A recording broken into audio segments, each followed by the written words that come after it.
aad iyo aad baan u mahadinayaa ardadatan u bogaadinayaa inay ka faa'iidaystaan kalluunka hadhowdiina aan meesha looga harin cilmiga la baraye ay ku shaqeeyaan oo guryaha ku sameeyaan oo hadhowdiina meheradaha ku sameeyaan ayaan kaga harin oo dadka waxa kan macaan oo la tusaayo qaababka fiican loo sameynayo ay dadka la wadaagaan oo uga faa'iideeyaan oo guriga ku sameeyaan gabdhuhu iyagu waa sameynayaan wiilasha waxaan leeyahay yaan kalluunkaas iyo qaabadihiisa iyo badda la dhayalsan meheradaha soo fadhiisataana waa cuntaan laakiin hal la barto farsamo lagu shaqaysta weeye aynu ka faa'iidaysano muddada 3 bariya oo macallimiinta iyo hay'adda fair fishing ay ina barayaan cilmigeeni baddeeni khayraadkiisii ku jiray ayna barayaan aad iyo aad baan iyagana uga mahad celinayaa inayan meesha kaga harinay ay sii wadaanna waa ku bogaadinayaa waxaan leeyahay sii wada xilliyo badan oo kala duwan si ay ardada u fahanto ilaa arday 45 ayaa ka soo qayb galay tababarkaas aan u qabanay maalmo saddex maalmood tababarkaas ay ku qaateen muxuu ahaayay kalluunka dhadhankiisa qaboojintiisa nadaafadiisa iyo sida dhadhan lagu sameeyo waxaan kaloo ardada aan barnay sida kalluunka loo qalo sida kalluunka madaxa looga qalo sida caloosha loo sameeyo sida yani waxaan u sameynay sidii siyaalo badan oo kalluunka loo sameeyo ayaanu barnay ardada muddadaas 3 bari ahayd maalina waxay maalinta ugu dambeysay aan ardada aan ugu tagnay galaasyadooda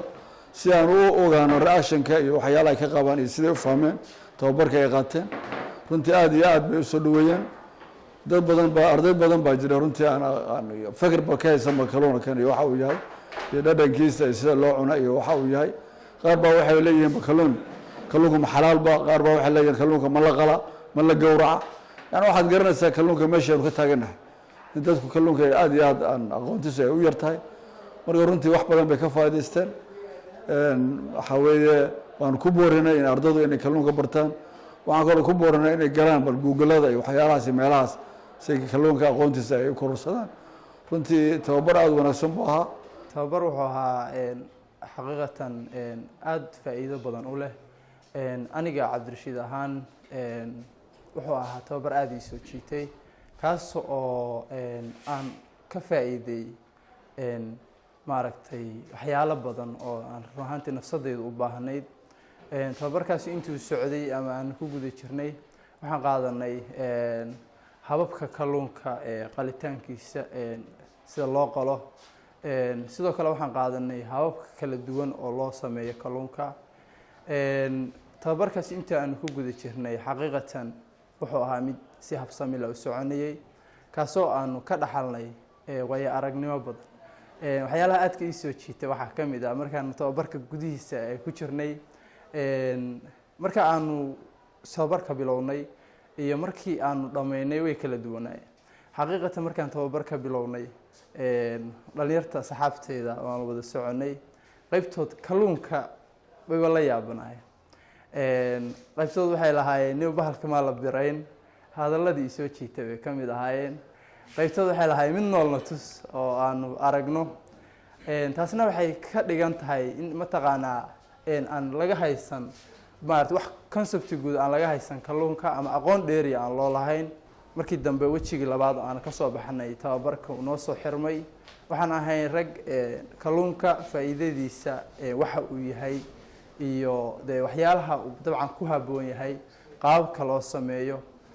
waxaan ahayn dad tababar soo qaatay oo ka duwan sidii hore ay tababarka uga qayb qaateen marka run ahaantii waxaan leeyahay waqtigaas tababarku noo socday waxaa waqti noo muhiim ah alxamdulilah si qurux badan buu noogu soo dhammaaday hay-aduna run ahaantii xil muhiima iska saartay in ay waajibaadkeeda shaqo gudato annaguna sidii tababarka loo baahnaa ama se sidii arday ahaan aanu uga soo qayb galnay ayaanu usoo mataqaanaa waqtigaya usoo qaadanay xaqiiqatan waxaa waqti aada u qurux badan soo jiidasho leh annagoo laba garab oo wiilal iyo gabdhaba ah si midaysan ayaanu tababarka u qaadanay waxaana markaasi qof walbiba uu halkaasi kala soo baxay cilmi uusan horey u lahayn. magacaygu yahay Asad Cabdicasiis Xasan aan ka bilaabo dareenkayga waxaan leeyahay tababarkaas waxa tababar aad iyo aad u wanaagsan waxaanu ahaa mid faa'iido badan noo keenay kaasoo aan ku kala garanayno waxa xun iyo waxa wanaagsan markii dhanka kalluunka laga hadlayo waayo marka hore muhiimad weyn uma haysan ama faa'iido weyn kama haysan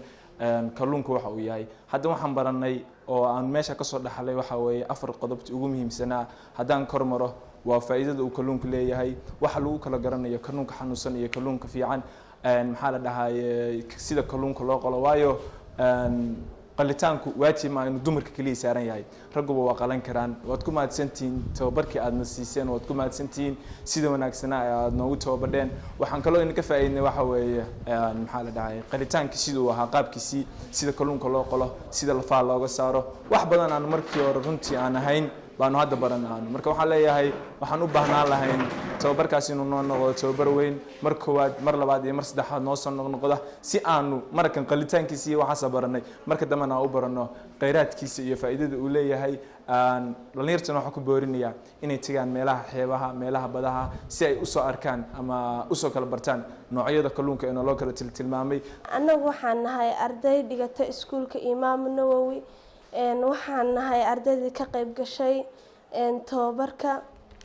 horta hore umaanan aqoon wuxuu kalluunka yahay asi ahaanteed waxaan dhahay waxa ku siiyay suu egyahay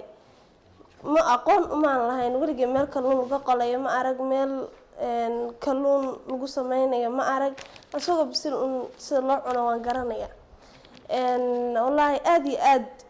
baan uga faa'iidnay tababarka markii hore markaan tababarka guda galaynay waxa aan aqoon u leenahay magacyadiisa ma ahayn waxaan garanaynay ma ahayn markaan tababarkii guda galnayna waxaan aragnay waxyaalo badan oo wixii aan hore u haysanay ka duwan waxyaalo badan waan ka faa'iidnay annagu macna awal waa maqli jirnay tabaaqad iyo tooniyaha maqli jirnay laakiinse macnaha maxay tahay markii aan noo sharaxdeen oo aad sharaxaad ma siiseen dee waxyaalo badan baa noo ifay marka hadda waxa la doonayaa marka dhalinyaradii jiilkii soo kaxeeyay maadaama anagu nahay sidii looga faa'iideysan lahaa kheyraadka badda ku jira oo kalluunka ah marka waa idin mahad celinaya